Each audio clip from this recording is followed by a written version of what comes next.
Hello, folks. This is Professor G's Remedies for Marketing 421.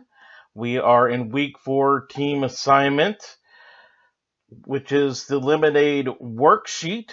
We're conquering question 6 and 7, which is competition and pricing. So let's get into it. Now, your scenario here is you are a company launching a lemonade beverage into the market. You will need to prove that this lemonade meets company goals by providing a strategy backed up by research and solid reasoning. Now, in question 6, in which we're going to get into right now with competition, there are two main fields with headers: top business industry competitors, and then your company's positioning, meaning how are you going to compete against these competitors. We're going to go over competitors. A lot of times, or not a lot of times, almost every single time, competitors are not necessarily what we think they are. And so we're going to go over what a competitor is. So there's two main components to competition. There is the microeconomic component, which, if you've taken microeconomics before, some folks have before this class, some haven't. It's not a prerequisite. So let it be known that the microeconomic components of it are pure competition, monopolistic competition, oligopoly, and monopoly. And we're going to go over those in a second. Then there is the Porter's 5 competitive forces, which kind of rounds out, they work kind of hand in glove together, and that is threat of new entrants, power of the consumer, threat of substitutes, power of the supplier, and rivalry among competitors.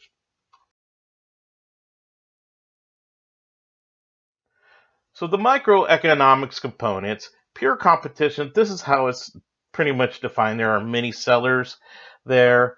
There is the product's very similar. If you look like agriculture is a good example of pure competition. You get one apple from one competitor to another. There's very little difference. It's so easy for get substitutes for it.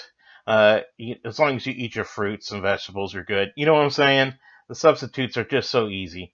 It's ease of entrance. There isn't that many barriers to entry into pure competition type rivalries. And then you're a price taker there. Whatever the market dictates is what the price is.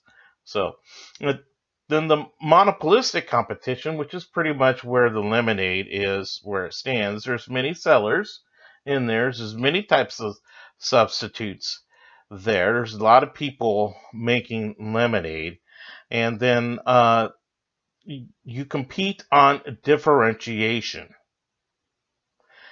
Oligopoly, there are just a few competitors. A good example is wireless cell phone carriers. Not just the cell phone itself. I'm talking about the carriers like AT&T, Sprint, and Verizon. It just seems to be three main ones. A lot of people use T-Mobile, but that's it.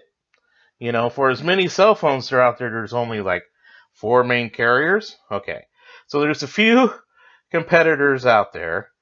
All the prices are really similar.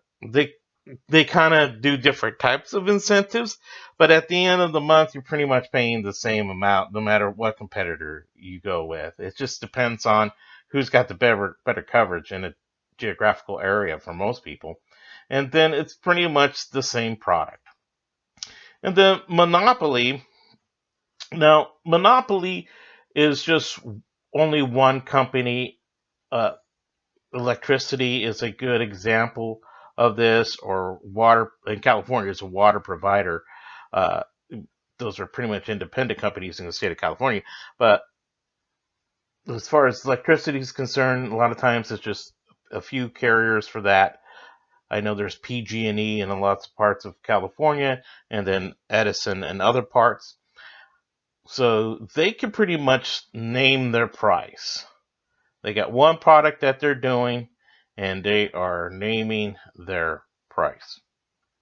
So knowing your field of competition here is very important towards the end of a lot of your decision making when it comes to marketable actions.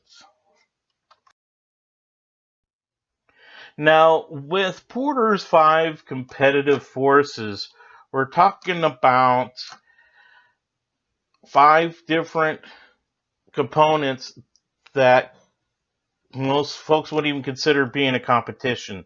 A lot of times we're looking at this assignment and it's asking for top business industry competitors. And what does that have to do? Well, you're looking at these sort of things and seeing who could be a competitor at kind of in the at the fringes. I'll give you an example here.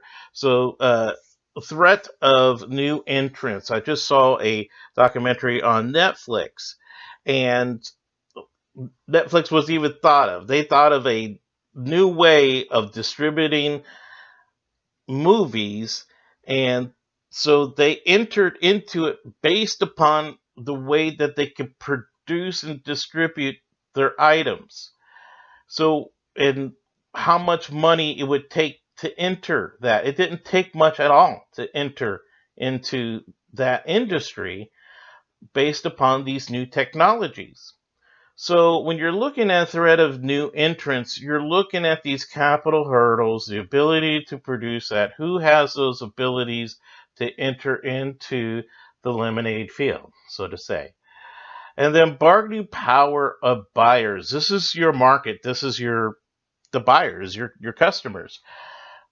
How many people are in there, and are what are they willing to pay, or how much are they willing to pay for your product? Threat of substitutes. There's a lot of different substitutes out there, and I'm going to give you an example of my industry. I'm in the musical instrument retail industry, and we depend heavily upon discretionary income. That means that is the money that's left over at the end of the month from the household budgets, all the money that folks have left over from paying all their utilities bills and taxes and all of that stuff. And now they have money and they have a ton of kids and they have to choose. Are, is little Billy going to be playing guitar, or is he going to take Taekwondo lessons? They cost about the same. And so sometimes my competitor can come down to a substitute of something that's outside of my market. So it's based on cost of things and the amount of competitors in and out of that market. Bargaining power of suppliers. Now, this is the company itself. How unique is your product? How dependable? And how much are people going to depend?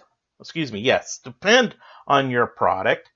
And how important is it?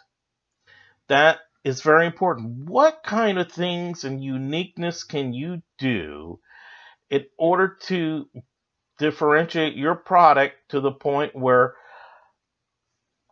other companies can't touch it?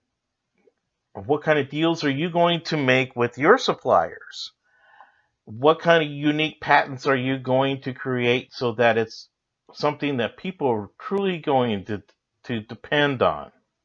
So looking on that, you got to take a look at the companies that have those types of products that are threatening your bottom line of lemonade, and how much people are going to be dependent on that type of lemonade. And then lastly is this rivalry amongst existing competitors. See, all of this stuff is just competitors that really don't exist much and can enter into the market and all of that. Now, how is the industry growing? How many competitors are flowing into this every month? How important is this industry that's being created? And what is the competitive activity that you're doing? Like the movie I just saw about Netflix, looking at the type of activities and things that they're doing and new ways that they're looking at mailing uh, DVDs and then taking on, and then Blockbuster's answers back with, hey, we're going to do that too, but people can bring it back anytime with no late fees to our store. Ooh, that's Netflix doesn't have a store. And so it was competing back and forth like that. So what kind of activities like that is happening in your industry? So when you look at this worksheet in these columns, it's more than just talk, talking about your product and talking about other companies' products. We don't want that. What we're looking for are these type of components, a part of competition that you're seriously going to have to think about, that are threats to your company, and how are you going to position with differentiation in your product, or even in the way you distribute or your pricing. What part of the marketing mix are you going to have an answer for your competitors? And that's what that section is all about. So moving on to price. Now, this is pretty important. A lot of folks, they don't read the book. So this you have to read the book on. There are numerous different price strategies here, and we're going to go over them. So here they are. I'm going to define as much of this as I can, and these are the top ones here. Penetration, pricing, and skimming. Penetration means that you are competing against a competitor, and your answer for that competitor is that you're going to be cheaper. So it's not called cheap pricing. It's called penetration pricing. You need to use these terms. Skimming is like what Apple would do with like the iPod. They come out with one product and it's super expensive, and then they allow for the competition to come in and undercut them with a penetration. Their competition penetrates. Then what do? They answer back with a cheaper version and start to create a product line. And so their answer for that is price lining.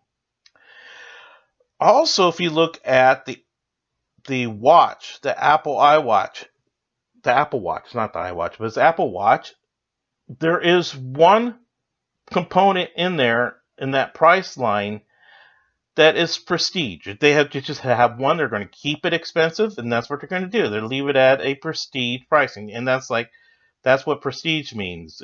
I can't think Rolex ever making a watch to penetrate cheaper than a customer because they feel that the answer for their competition is to go cheaper. No, no, no, no, no. They are Rolex. They are prestigious, right? Odd even, this is something at more of a retail level a lot of times, where it's $8.99 rather than $9. Target, you have your price line in here, and then you're working with matching dollar for dollar against a competitor. They have a camera with these features and X features, this and this and that, and then you answer back with the similar camera, but you bump it up with a few more features, and you are targeting. Then there's bundling. You could take that camera, for example, and bundle it with another lens or something for the same price. That's bundling. Yield management is what a lot of all the airlines do that. Hotels do that. Different seasons, they manage their yield. Their standard markup, cost plus. We're going to get into that in a little bit. There is experience curve pricing. This is why 4K LED TVs are becoming real cheaper now, because the more technology grows, and the more ability you have as a company to make these products, you'll be able to make them cheaper later on down the road. And so that's experience curve. Target profit. target return on sales, where you're focused on the amount of sales that you do. Target return on investment is exactly that. You're pricing something in order, if you really know how many units you're going to be selling, you'll be able to give an answer to the investors about how much you can uh, guarantee return on investment. Customary. There are just some things that are a certain price. We are so used to, give you an example, for the last several years, it's been what, $3.99 for a gaming system. Doesn't matter what brand. It's becoming very customary. At or below retail price. And then loss leader, we got to experience this. This is a lot at the retail level rather than at the producer level.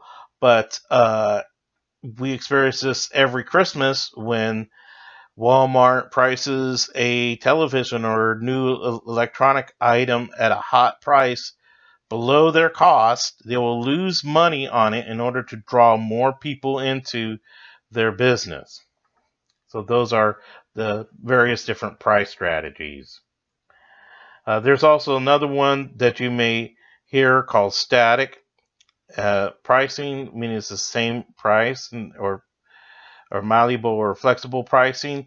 That is more like at a retail level as well. But I would kind of stick more along the lines of your controllable elements and not necessarily at the retail level. And we'll go into that real quick here. So what is in the price of like a $200 purse? Real simple. Okay, most costs, it's usually under 20% when you're looking at a purse, but we're just using these rough numbers because we can make really good sense of this. So depending on the industry and everything, I'm sure purses can be made for a lot cheaper than 20%, but that's the producer cost, is 20% or $40 for to make a purse. Now, the producer then sells this. If you take 40 plus 60, they will sell this to the retailer for $100. And then the retailer themselves will then charge it at the MSRP of $200. And they make $100. Now, that seems strange because you would think that the producer would make more money than the retailer. True, but the producer is pumping this out to a heck of a lot more than just one retailer. There's a ton of retailers that they're doing with this, and so not only, and then they got a whole bunch in the product mix that they have. But the retailer also needs this as a buffer because sometimes they may have way too much inventory and they need to cut back a little bit. Maybe they're going to take 20% off or even half off and only make $50 on that purse. Okay, so those are things that they can do with it. And so if the retailers want to put things on sale, they kind of have to have that buffer there. Then let's say you need to get this out to more places and you need a wholesaler. Well, guess what? That wholesaler is going to want some money for it, and that's their cut for it is 8%. Sometimes more, sometimes less, right? But it's not going to come out of the retailer. It's going to come out of yours. See how this was $60? Now that $16 is coming off of your profit. It's still costing you $40 to make this thing. So, but you are losing $16 on this side of it, but you're getting 2-3 times more purses out there to the customers. So that's a good thing. So when you're looking at this, all right, so now you had sold this purse to the wholesaler for $88, and then they sell it for $100 and make $16 on the deal. All right, so when coming up with the strategy, it'd be really good to see who's getting what cut of the pie or what cut of the profits of this thing. And a lot of times these can be really good incentives for folks to put it onto their floors and to put them into and push them into the hands of customers, advertise it for customers to purchase and all this stuff. The more money that they're making on this stuff, they're going to want to sell your product for you. And that's part of the price strategy. That's a big part of the price strategy. It's part of your distribution strategy. So you're going to need to work with with the other students, especially the other person who is putting together the distribution strategy for this, so that you can come with an agreement. And you need to demonstrate this, that this is what the wholesaler is getting, this is what the retailer is getting. Okay. And lastly, and this is very important, right? Sometimes students get so excited and bogged down with telling us the strategy and how they're going to do this and the product and all this stuff, telling us all these great things about it. They forget to tell us how much they're charging for this stuff. State your price for the product. Tell us how much you're going to sell it for. That's very important. So again, this is Professor G's Remedies for Marketing 421. This is week 4. This is questions 6 and 7. If you have any questions, have a comment, or please tell me how I can make this better so it's better for everybody else. That would be great. Just put those in those comments and subscribe and ring the notification bell, and I will see you again real soon.